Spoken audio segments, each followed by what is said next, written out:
Hello hello hello everyone, welcome to our channel let's practice together. आज जो problem of the day है वो है नेगेटिव वेट साइकिल। मतलब कि आपको एक वेटेड डायरेक्टेड ग्राफ दिया हुआ है जहां पर n नोड्स और m एजेस प्रेजेंट है। आपको बताना है कि उस ग्राफ में क्या नेगेटिव वेट साइकिल प्रेजेंट है या नहीं है। तो सबसे पहला क्वेश्चन आपके दिमाग में ये आना चाहिए कि नेगेटिव वेट साइकिल होता क्या है। तो आपको बता दूं कि ये जो क्वेश्चन है वो ग्राफ थ्योरी के ऊपर बेस्ड है। तो इस क्वेश्चन पे डायरेक्टली आने से पहले हम लोगों को कुछ थ्योरीज पढ़ने पड़ेगी, हम लोगों को कुछ एल्गोरिदम जानने पड़ेंगे और तब हम लोग इस क्वेश्चन को सॉल्व कर पाएंगे। तो चलिए आज जो है हम लोग थोड़ा सा थ्योरी पढ़ते हैं। मैं आपको ये थ्योरी जो है बहुत ही डिटेल में समझाऊंगा और उसके बाद इस पे जितने सारे क्वेश्चंस बनते हैं ना उनके बारे में भी बताऊंगा। जैसे कि जो है सबसे पहले जो हम लोग बता दूं कि हम लोग क्या पढ़ने वाले हैं। हम लोग पढ़ने वाले हैं सिंगल सोर्स शॉर्टेस्ट पाथ। मतलब कि आपके पास एक ही सोर्स दिए हुए हैं और वहां से सारे वर्टेक्स पे पहुंचने का शॉर्टेस्ट पाथ कैलकुलेट करना है। इस पे जो एप्लीकेशन आते हैं वो क्या आते हैं, आपको जो है दे दिया जाता है कि टोटल 5 सिटीज है ABCDE और सबके बीच का डिस्टेंस आपस में दिया हुआ है। जैसे सपोज हम लोग मान ले कि ये 1 सिटी है, ये 2 सिटी है और इन दोनों के बीच का जो डिस्टेंस है वो 6 है। करेक्ट, ये 1 सिटी है, ये 3 सिटी है, इन दोनों के डिस्टेंस के बीच में जो है वो 5 है। अब आपको बताना है कि 1 से 3 तक जो है हम लोग किस रूट से जाएं जो हम लोगों को मिनिमम कॉस्ट लगे। सपोज ये 5 जो है ये कॉस्ट हो गया 1 से 3 तक पहुंचने का, तो हम लोगों को वो शॉर्टेस्ट पाथ निकाल के देना है। अगर आप बोलोगे सीधा 1 से 3 तक पहुंच जाते हैं 5 रुपीज दे देंगे, गलत। क्या होगा इसका सही आंसर? देखिए डायरेक्टेड ग्राफ है, 1 से 3 तक पहुंचने का हमारे पास और भी एक रास्ता है, 1 से 4, 4 से 3, तो टोटल क्या हो जाएगा 5 - 2 विच इज नथिंग बट 3। तो हम लोग बोल सकते हैं कि अगर 1 से 3 तक पहुंचना है ना तो हम लोग 1 4 3 वाला ये वाला रूट चूज करेंगे, क्योंकि यहाँ पे जो कॉस्ट है वो मिनिमम है, सिर्फ 3 रुपए देने पड़ेंगे। सो ये हम लोगों को कैसे फाइंड करना है, तो यही है क्वेश्चन हम लोगों का शॉर्टेस्ट पाथ निकालने का। तो इसका एल्गोरिदम होगा, हम लोग तो डायरेक्टली ऐसे निकाल नहीं सकते हैं। करेक्ट, अगर मैं हम लोग ऐसे डायरेक्टली ब्रूट फोर्स से निकाले कि 1 से 2 तक पहुंचने का 6 है, तो समझिए कि 1 से 7 तक पहुंचने का कितने सारे वेज हो सकते हैं। या तो आप 1 2 5 7 जाओ, या आप 1 4 6 7 जाओ, इवन आप 1 4 3 5 7 जा सकते हो। So there are so many ways to reach from one vertex to another vertex. तो इसलिए इसका कोई एल्गोरिदम होना चाहिए, बिल्कुल है। हमारे पास जो एल्गोरिदम है वो है डिजेक्ट्रास एल्गोरिदम, आपने पढ़ा होगा। और जो दूसरा है वो है बेलमन फोर्ड एल्गोरिदम। अगर आपने नहीं पढ़ा है तो कोई बात नहीं, हम लोग अभी डिटेल में इसको डिस्कस करेंगे। पहला जो है डिजेक्ट्रास एल्गोरिदम, इसका जो पहला कंडीशन यही होता है कि दो वर्टेक्स के बीच का जो डिस्टेंस है वो हमेशा पॉजिटिव होना चाहिए, तभी आप इस एल्गोरिदम को लगा सकते हो। लेकिन हमारे केस में क्या है, हमारे केस में तो नेगेटिव है। इवन हमारा जो क्वेश्चन है आज का, अगर आप क्वेश्चन ध्यान से देखोगे तो हमारा जो एजेस है उसमें भी देखिए 0 1 -1, ये जो -1 क्या, ये डिस्टेंस बता रहा है 0 और 1 के बीच का, तो वो भी नेगेटिव में। तो इसका मतलब जो आज हम लोगों को एल्गोरिदम पढ़ना है वो पढ़ना है बेलमन फोर्ड एल्गोरिदम, क्योंकि ये जो है वो नेगेटिव एजेस के साथ भी डील करता है। तो ये एल्गोरिदम क्या बोलता है, तो ये एल्गोरिदम ये बोल रहा है कि अगर हम लोगों का एक सोर्स है जिसे हम लोगों ने डिसाइड कर लिया, सपोज हम लोगों ने यहाँ पर जो फर्स्ट वर्टेक्स है ना इसी को अपना सोर्स बना लिया, तो सोर्स से स्टार्ट करें तो यहां तक जाने का डिस्टेंस कितना है, 0 है। हम लोगों ने इसको असाइन कर लिया और बाकी सारे वर्टेक्स पर जो है हम लोग बोलेंगे कि जो डिस्टेंस है वो है इनफाइनाइट। मतलब यहां तक जाने का जो डिस्टेंस है वो है इनफाइनाइट। हम लोग इसको अभी कैलकुलेट करेंगे, ठीक है। कब तक कैलकुलेट करेंगे और कैसे कैलकुलेट करेंगे यही ये एल्गोरिदम हमें बताता है, और इसका इंट्यूशन क्या है वो भी हम लोग देखते हैं, ठीक है। तो अभी हम लोगों को पता है कि हम लोगों को फर्स्ट से सेकंड तक जाना है, तो हम लोग कैसे कैलकुलेट करेंगे। तो ये बोल रहा है कि आप क्या करो, फर्स्ट में तो डिस्टेंस आपको पता है कितना है, 0 है मैक्सिमम डिस्टेंस, और उसका जो बीच का जो डिस्टेंस है ना 1 से 2 का वो 6 है। आप इस दोनों को ऐड करो, मतलब 0 + 6 करो। अगर 0 + 6 जो आप कर रहे हो वो मिनिमम आ जाए, जो 2 का डिस्टेंस ऑलरेडी हम लोगों ने डिफाइन किया है, तो आप क्या करो, ये जो नया वाला डिस्टेंस है उसको असाइन कर दो। मतलब देखो 0 + 6 जो है वो लेस देन इन्फिनिटी है, बिल्कुल है। तो यहां पर मैं बोल सकता हूं कि 2 तक जाने का जो मिनिमम डिस्टेंस है वो है 6, ना कि इनफाइनाइट। अब सिमिलरली 2 से 5 तक जाने का डिस्टेंस क्या होगा, 2 का डिस्टेंस क्या है, 6 है, बीच का डिस्टेंस क्या है, -1 है, टोटल कितना हो गया 5, और 5 का डिस्टेंस क्या है, infinite which is greater than 5। तो मैं बोलूंगा कि 5 तक जाने का डिस्टेंस है हमारा 5। सिमिलरली 5 से 3 के लिए अगर हम लोग कैलकुलेट करें तो देखिए 5 + 3 8, 8 इज लेस देन इनफाइनाइट, तो हम लोग बोलेंगे यहां पर हो जाएगा 8। और इसी तरह से हम लोग जो है इसको पूरा भरेंगे, कंप्लीट करेंगे। सिमिलरली अगर हम लोग देखेंगे इधर के लिए 1 से 3 तक जाने के लिए 0 + 5 which is less then infinite, तो यहां पे हो जाएगा 5, करेक्ट। सिमिलरली 0 से 4 के लिए अगर देख रहे हैं, 1 से 4 के लिए 0 + 5 अगेन यहां पे भी हो जाएगा हमारा 5, करेक्ट। अब 4 से 3 के लिए देखिए 5 - 2 दिस इज 3, और 3 जो है वो लेस देन 5 है, इसका मतलब यहां पे 5 नहीं होगा, यहां पे हो जाएगा 3। समझ रहे हो। तो देखिए 3 तक जाने के लिए हम लोगों ने कैलकुलेट किया पहले 5 और उधर से कैलकुलेट किया 3, तो मिनिमम हमें मिल गया ना 3। बस यही एल्गोरिदम अगर हम लोग लगाएं बार बार तो हम लोगों को पता चल जाएगा कि सारे तक पहुंचने का जो मिनिमम डिस्टेंस होगा वो क्या होगा। चलिए 4 से 6 तक का आप खुद से कैलकुलेट कीजिए। यहाँ है 5, यहाँ है -1, मतलब 4 विच इज लेस देन इनफाइनाइट, तो यहाँ पे हो जाएगा 4। समझ रहे हो? सिमिलरली 6 से 7 तक पहुंचने का क्या होगा? उधर से तो हमने देखा था 8 है, इधर से देखिए 4 + 3 7 है विच इज लेस देन 8। इसका मतलब यहां पर जो पहुंचेंगे वो हो जाएगा हमारा minimum cost 7। So this is the answer. तो ये है एल्गोरिदम हमारा बेलमन फोर्ड एल्गोरिदम। तो अगर इसको कोड में लिखूं जो हम लोगों ने अभी देखा, तो कोड में इसका वैल्यू आता है कि हम लोग सबसे पहले एक डिस्टेंस एरे बना लेंगे जहां पे हमारा जो फर्स्ट इंडेक्स रहेगा उसको हम लोग सोर्स मानेंगे, उसमें 0 डिफाइन कर लेंगे और बाकी सारे को इनफाइनाइट डिफाइन कर लेंगे।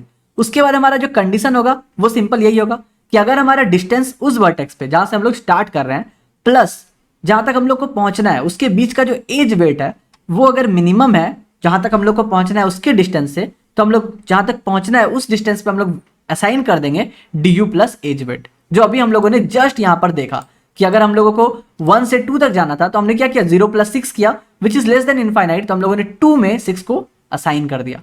ठीक है, और अगर हम लोग इसको लूप में चलाएंगे, ये जो इफ कंडीशन है इसको हम लोग लूप में चलाएंगे और ये लूप कहां तक चलना चाहिए ये है पहला क्वेश्चन। तो वो हम लोग देखते हैं कहां तक चलना चाहिए। अब आप खुद देखिए यहाँ पे टोटल वर्टेक्स कितने आपके पास 7 वर्टेक्स है, तो 7 वर्टेक्स है, तो अगर आपको मैक्सिमम वर्स्ट केस बोलूं तो 7 तक पहुंचने के लिए आपको, अगर मैं एकदम स्ट्रेट लाइन बना दूं, कोई कनेक्टेड ग्राफ नहीं बनाऊं, तो आपको कितने एजेस पार करने पड़ेंगे 7 तक पहुंचने के लिए? अगर टोटल 7 वर्टेक्स है तो आपको मैक्सिमम वर्स्ट केस में 6 एजेस पास करने पड़ेंगे। इसका मतलब आपको मैक्सिमम n-1 तक आपको लूप चलाना पड़ेगा। तो इसीलिए हमारा जो कंडीशन होगा या बेलमन फोर्ड का जो एल्गोरिदम है वो बोलता है कि आप ये जो इफ कंडीशन में दिए हुए है ना, इसको बोलते हैं रिलैक्सेशन। मतलब आप हर के लिए जो है रिड्यूस करो, वेट जो है रिड्यूस करो, उसका जो डिस्टेंस है उसको रिड्यूस करो। शॉर्टेस्ट निकालना है आपको। कब तक आप ये फॉर लूप चलाओगे, कब तक रिड्यूस करते जाओगे? n-1 तक रिड्यूस करते जाओगे। आई होप आपको ये क्लियर हो गया। तो अगर हम लोग n-1 तक रिड्यूस करेंगे तो हम लोग देख सकते हैं कि ये जो हमारा जो एरे है ना वो 6 बार इस तरह करके मॉडिफाई होगा। हालांकि हमारा 4th बार के बाद जो है वैल्यू चेंज ही नहीं हो रहा है, लेकिन एल्गोरिदम में आपको तो 6 बार करना ही करना है क्योंकि वो वर्स्ट केस है। सो बेस्ट केस में हो सकता है कि पहला बार ही जो आप ये कंडीशन लगाओगे इफ कंडीशन, उसके बाद आपको शॉर्टेस्ट पाथ मिल जाए। तो ये था हमारा बेलमन फोर्ड एल्गोरिदम जो कि बताता है कि आप शॉर्टेस्ट पाथ कैसे कैलकुलेट कर सकते हो किसी ग्राफ में। ठीक है, लेकिन हमारा क्वेश्चन तो ये नहीं था। हमारा क्वेश्चन था कि हम लोगों को नेगेटिव साइकिल कैलकुलेट करना है। तो सबसे पहले हम लोग डिस्कस करते हैं कि वो नेगेटिव वेट साइकिल क्या होता है। चलिए दूसरा एग्जांपल लेते हैं। दूसरा एग्जांपल अगर हमारा ये ग्राफ लेते हैं, तो इस ग्राफ में देखिए हमारे पास एक साइकिल है। क्या साइकिल है? ये 4 से 3 तक पहुंचे, 3 से 2 तक पहुंचे, ठीक है, 3 से 2 तक पहुंचे और उसके बाद क्या हुआ 2 से वापस 4 तक पहुंचे और उसके बाद फिर से सेम यही साइकिल। तो ये है हमारे पास एक साइकिल। तो हमने देखा कि हमारे एक ग्राफ में एक साइकिल डिटेक्ट हो चुका है। अब नेगेटिव वेट साइकिल क्या होता है? अब आप सारे के वेट को कैलकुलेट करो। 2 से 4 तक जाने का वेट क्या है 5, 4 से 3 तक जाने का वेट क्या है 3 और उसके बाद 3 से 2 के लिए -10। सबको ऐड करो, 5 + 3 8, 8 - 10 इज -2। सो इसका मतलब कि अगर हम लोग एक साइकिल कंप्लीट किए तो हम लोगों को कॉस्ट देना पड़ा -2। हम लोग बोल सकते हैं यस ये शॉर्टेस्ट है। नहीं, आप क्या करो दोबारा इसको रन करो, -2, फिर से आप एक बार 5, फिर से एक बार 3 और फिर से एक बार -10। इसका मतलब फिर से -2। इसका मतलब 2 बार अगर हम लोग रोटेट कर लिए तो हमारा डिस्टेंस जो है और कम हो गया, -4 हो गया। तो इसका मतलब है कि हम लोग जितना बार रोटेट करेंगे उतना बार ये रोटेट और -2 होते जाएगा, -2 -4 -6 -8। इसका मतलब यहां पर कोई भी शॉर्टेस्ट डिस्टेंस है ही नहीं। हम लोग कितना भी रिड्यूस कर ले शॉर्टेस्ट डिस्टेंस हो ही नहीं सकता। क्यों? क्योंकि हमारे पास जो साइकिल है उसका टोटल वेट जो है वो नेगेटिव है। तो यहां आपको समझ में आ गया weight cycle, negative weight cycle क्या हुआ? नेगेटिव वेट साइकिल हुआ कि एक ऐसा साइकिल जिसका टोटल वेट जो है वो नेगेटिव आता हो। तो इसका मतलब है वो नेगेटिव में आप जितनी बार उसको ट्रैवर्स करोगे आपका शॉर्टेस्ट पाथ घटता जाएगा।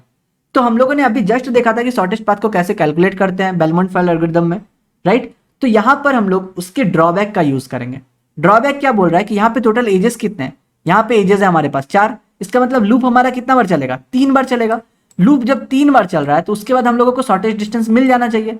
तो इसका मतलब, और जब भी शॉर्टेस्ट डिस्टेंस निकल जाता है तो हम लोग को पता है कि उसके बाद हम लोग कितना बार भी लूप चला ले, 10 बार 20 बार 50 बार, हमारा शॉर्टेस्ट डिस्टेंस कभी भी कम नहीं होता, कभी भी चेंज नहीं होता, वो फिक्स हो जाता है। लेकिन अगर नेगेटिव साइकिल है तो अभी हमने देखा कि हम लोग जितना बार उसको चलाएंगे उतना बार हमारा डिस्टेंस और कम हो जाएगा। तो हम लोग ये बोल सकते हैं ना कि हम लोग ये एल्गोरिदम से एक लूप चलाएं 3 बार, 3 बार लगाने के बाद अगर चौथा बार में भी हमारा कोई भी वैल्यू रिड्यूस हो रहा है, इसका मतलब कि हमारे पास नेगेटिव वेट साइकिल है, इसका मतलब कि हमारे पास नेगेटिव साइकिल प्रेजेंट है हमारे ग्राफ में। करेक्ट। तो आज का क्वेश्चन तो बस यही बोल रहा है कि आप इस एल्गोरिदम को लगाओ, उसके बाद जस्ट और एक बार ये एल्गोरिदम लगा के चेक करो, अगर आपका जो वैल्यू है, अगर आपका जो डिस्टेंस है वो एक बार घट गया तो इसका मतलब कि आपके पास नेगेटिव वेट साइकिल प्रेजेंट है। अगर हम लोग इसको कैलकुलेट करके दिखाएं तो चलिए इसको एक बार कैलकुलेट करके भी ड्राई रन करके दिखा देते हैं कि इसको ड्राई रन करने के बाद इसका वैल्यू कैसे आता है। ओके, तो ड्राई रन करेंगे हम लोग। तो सबसे पहले हम लोग क्या बोले, एक सोर्स ले लेंगे। सपोज हमारा जो सोर्स है वो हो गया 1, और जो है बाकी सबको इनफाइनाइट मान लेंगे। बाकी सबको हम लोगों ने इनफाइनाइट मान लिया। अब आप ही बोलिए 1 से 2 तक पहुंचने के लिए आपका मिनिमम क्या होगा, 0 + 4, 4 है इसका मिनिमम, तो इनफाइनाइट से कम है, हम लोग इसको 4 असाइन कर दिए। ठीक है, उसके बाद क्या होगा, 2 से 3 तक नहीं पहुंच सकते तो हम लोग 1 से 4 तक पहुंच सकते हैं, 0 + 5 तो यहाँ पे हो जाएगा 5। सिमिलरली 4 से 3 तक पहुंच सकते हो, 5 + 3 8, तो यहाँ पे हम लोगों ने रखा 8। और अगर हम लोग 2 से 4 तक देखेंगे तो 2 से 4 तक क्या हो सकता है, 4 + 5 9, 9 इज ग्रेटर देन 5, तो हम लोग नो चेंज। ये एक लूप कंप्लीट हुआ। जब हम लोग दूसरी बार लूप चलाएंगे, सेम डिस्टेंस दूसरी बार अगर चला रहे हैं, so 1 0 + 5 which is less than equal to 5, no change. Again 5 + 3 8, no change. यहाँ पे देखिए 8 - 10 विच इज -2, इसका मतलब यहाँ पर क्या हो जाएगा, 4 नहीं होगा, यहाँ पे हो जाएगा -2। देख रहे हो, चेंज हो गया दूसरा बार में भी। यहाँ पे distance -2 5 which is 3 is less then 5, यहाँ पे भी चेंज हो गया। हम लोगों ने 2 बार लूप चला लिया कंप्लीट। जब हम लोग तीसरा बार लूप चला रहे हैं, फिर से देखिए 0 से 5, यहाँ पे तो 3 है, नॉट लेस देन, सो हम लोग का 3 रहेगा, नो चेंज। 3 + 3 6, अगेन चेंज हो गया, तो 8 नहीं होगा, अब होगा 6। अगेन 6 - 10 विच इज -4, तो यहां तक पहुंचने का हो गया -4। ठीक है, अगेन -4 5, मतलब हो गया हमारा 1, तो यहां पर डिस्टेंस हो गया 1। 3 बार हम लोगों का लूप हो गया कंप्लीट। इसका मतलब अब तो चेंज नहीं होना चाहिए, 1 में पहुंचने का डिस्टेंस 0 होना चाहिए, 4 में पहुंचने का 1 होना चाहिए, 3 में पहुंचने का 6 होना चाहिए, और 2 में पहुंचने का -4 होना चाहिए। ये अब नहीं घट सकता, लेकिन आप गलत हो। देखिए कैसे, 0 से 1, 0 + 5, यहाँ तो नो चेंज होगा, लेकिन यहाँ पे 1 था, यहाँ पे 3 था, 1 + 3 4 विच इज लेस देन 6, तो यहाँ पर अब हो जाएगा 4। इसका मतलब हम लोग देख रहे हैं कि और भी शॉर्टेस्ट पाथ पॉसिबल है। इसका मतलब कि हम लोग बोलेंगे कि नहीं, यहाँ पर जो है एक नेगेटिव साइकिल प्रेजेंट है। आई होप आपको समझ में आ गया होगा ये ड्राई रन करके। अब हम लोग इसको कोड में इंप्लीमेंट करते हैं। सो हम लोग कोड जो शुरू करेंगे, हम लोग को पता है कि सबसे पहले हम लोग को क्या चाहिए, हम लोग को चाहिए एक डिस्टेंस का एरे। तो हम लोगों ने एक डिस्टेंस का एक एरे बना लिया। लेट्स सपोज हम लोग इंटीजर एरे बना रहे हैं, और उसका साइज जो क्या होगा, जितना भी हमारा वर्टेक्स है उतना ही हमारा साइज हो जाएगा। और हम लोग सबको जो है वो 0 से डिफाइन कर रहे हैं। हालांकि हम लोगों को सिर्फ पहला वाला को 0 से डिफाइन करना था और बाकी सबको इनफाइनाइट से असाइन करना था। तो चलिए वो भी कर देते हैं। हम लोग एक लूप चलाते हैं जहां पे हमारा क्या हो जाएगा, हम लोग लेते हैं int i = 1, क्योंकि 0 को हम लोगों ने छोड़ दिया, और 1 से जितने भी सारे वर्टेक्स हैं सबके लिए हम लोग बोल रहे हैं कि उसका जो डिस्टेंस होगा ना वो हो जाएगा इनफाइनाइट। यहाँ पे इनफाइनाइट क्या हो जाएगा, 10⁶ मान लेते हैं। तो लेट्स सपोज 10⁶ हमने मान लिया। करेक्ट है। अब हम लोग क्या करेंगे, नेक्स्ट जो आता है वो आता है कि अब हम लोगों को वो फॉर्मूला लगाना था जो हम लोगों ने देखा था अपने फॉर्मूला में, कि हमारा जो फॉर्मूला क्या है, हमारा फॉर्मूला था कि अगर हमारा d ऑफ u, हम लोगों ने सबसे पहले एक एरे बना लिया, जैसे यहाँ पे 7 वर्टेक्स थे तो हम लोगों ने d7 बनाया था, पहले वाले को 0 बाकी सबको इनफाइनाइट रख लिया। अब हम लोग को ये कंडीशन रखना है कि जिस वर्टेक्स पे हो उसका डिस्टेंस और उसके एज का जो डिस्टेंस है उसको कैलकुलेट करने पे जहां तक पहुंचना है उसका डिस्टेंस अगर कम रहा तो भैया आप उसको रीअसाइन कर दो। तो अभी भी हम लोग भी वही करेंगे। हम लोग क्या करेंगे, देखिए यहाँ पे इस क्वेश्चन में आपको क्या दिया हुआ है, इस क्वेश्चन में आपको दिया हुआ है कि यहाँ पे 0 है और 1 है और दोनों का जो डिस्टेंस है वो -1 दिया हुआ है। तो बस हम लोग इसी का इस्तेमाल करेंगे, इसी का यूज करेंगे। हम लोग एक फॉर लूप लगाते हैं और हम लोग जो है कहां तक चलेंगे। यहाँ पे हम लोगों ने बोला था कि अगर हम लोगों का जो वर्टेक्स है वो 7 है तो हम लोग को 6 टाइम्स तक लूप चलाना है। तो यहाँ पे हम लोग के पास n है तो हम लोग को n-1 तक लूप चलाना है। परफेक्ट। अब n- तक लूप चलाना है और हर लूप में हम लोग को वो कंडीशन लगाना था उस एजेस के लिए, राइट। तो हम लोग क्या करते हैं, सब एजेस को पकड़ेंगे। कैसे हम लोग जानेंगे कि हम लोग का एजेस का लेंथ क्या है, हम लोग को एक एजेस जो है वो भी एक वेक्टर ऑफ वेक्टर में दिया हुआ है, तो हम लोग इसका एक लेंथ लिख लेते हैं।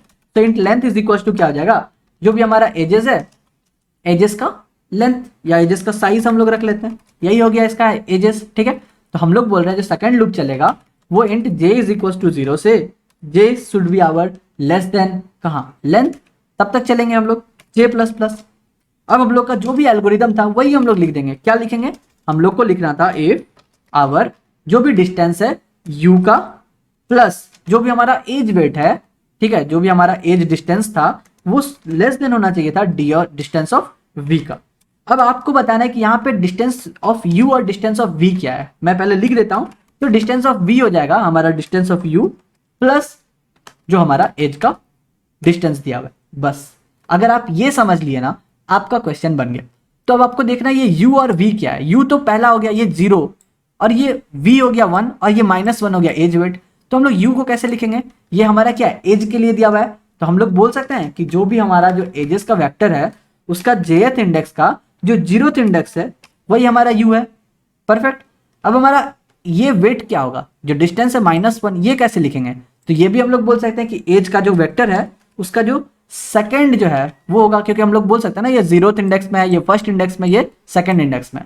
करेक्ट। और यहाँ v के लिए हम लोग क्या बोलेंगे, v के लिए भी हम लोग बोलेंगे कि ये जो हो जाएगा एजेस के j का फर्स्ट वैल्यू। समझ गए। सेम अब हम लोग यहाँ पे भी वही लिखते हैं, v के बदले हम लोग लिखेंगे एजेस का जो j है उसके फर्स्ट वैल्यू में आप असाइन कर दो एजेस के j का 0 वैल्यू। तो हम लोगों ने लिखा एजेस के EDGES एजेस के j का 0th वैल्यू और आप उसमें जो है उसके डिस्टेंस को ऐड कर दो। सो एजेस के j का सेकंड वैल्यू उसको ऐड कर दो। कंप्लीट।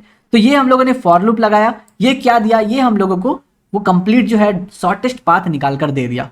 अब अगर हमारे पास नेगेटिव साइकिल है तो इसका मतलब कि अगर हम ये जो अंदर वाला लूप चला रहे हैं ना, ये एक बार और चला दें, अगर ये अंदर वाला लूप हम लोग एक बार और चला दें तो इसका मतलब है कि हम लोगों को जब भी ये इफ कंडीशन पास कर रहा है तो इसका मतलब कि हम लोगों को एक नेगेटिव साइकिल मिल गया। तो अगर ऐसा हुआ तो हम लोग यहीं पर बोल देंगे रिटर्न 1, और अगर ऐसा नहीं हुआ एक बार चलाने से तो इसका मतलब कि अब कभी भी हम लोगों को नेगेटिव नहीं मिलेगा, क्योंकि डिस्टेंस हमारा फिक्स हो चुका है। तो हम लोग बोलेंगे कि आप रिटर्न कर दो 0, कि हमारे पास कोई भी नेगेटिव साइकिल नहीं है। तो ये मैंने जो कोड लिखा, ये जो मैंने समझाया एल्गोरिदम, बस उसी को हम लोगों ने कोड में लिख दिया है। तो इसको कंपाइल एंड रन करके हम लोग देख सकते हैं और हमारा अगर कुछ छूटा नहीं होगा तो बिल्कुल सही आंसर आएगा। लेकिन हम लोगों ने गड़बड़ किया, यहाँ पे एज लिख दिया जबकि हम लोगों को एजेस लिखना चाहिए था। और ये कौन सा लाइन में, ये इफ कंडीशन में कहीं पे मिस हुआ है, यहाँ पर मिस हुआ है, यहाँ पे होगा एजेस एंड सेम यहाँ पर भी हो जाएगा एजेस, क्योंकि हम लोगों को एरे का नाम जो है वो एजेस दिया हुआ है। So now let's compile and run. और अब कंपाइल एंड रन करने के बाद हमारा आउटपुट सही आ रहा है। So just submit the code. So I hope कि आपको समझ में आया होगा। मैंने आपको डिटेल में पूरा समझाया कि आपको एल्गोरिदम क्या था और आप लोगों का प्रोसेस क्या होना चाहिए, और फिर हम लोगों ने उसको कोड में करके देखा। कोई भी प्रॉब्लम हो तो आप मुझे कमेंट में बता सकते हैं। और मैं आपको बता दूं कि हम लोगों ने कम्युनिटी सेक्शन में एक पोस्ट डाला है, आस्क योर डाउट। वहाँ पे आप कोई भी क्वेश्चन, अगर आपको लीड कोड में कोई क्वेश्चन प्रॉब्लम आ रही है या गिग्स फॉर गिग्स में कोई क्वेश्चन प्रॉब्लम आ रही है या कहीं पर भी, तो आप क्या करो, उस लिंक को उठा करके उस कमेंट में पेस्ट कर दो। मैं वीकेंड में क्या करूंगा, आपके डाउट से क्वेश्चन उठाऊंगा और उसको सॉल्व करूंगा।